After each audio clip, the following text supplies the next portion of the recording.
Kashf qilish qiyin emas erkak mezoni, negadir ortmoqda dayuslar soni.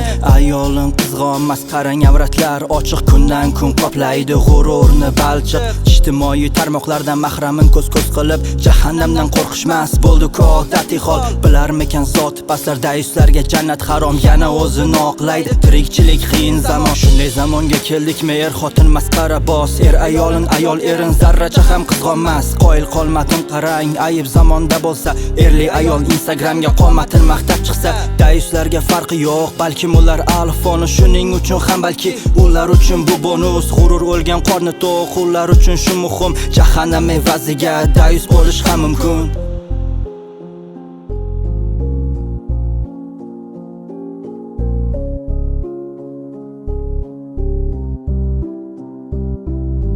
Like'lar uchun yosh qizcha shaytoncha raqsga tushsa, otasi ham indamas. Zamon shundayda deydi, zamon bunday emas.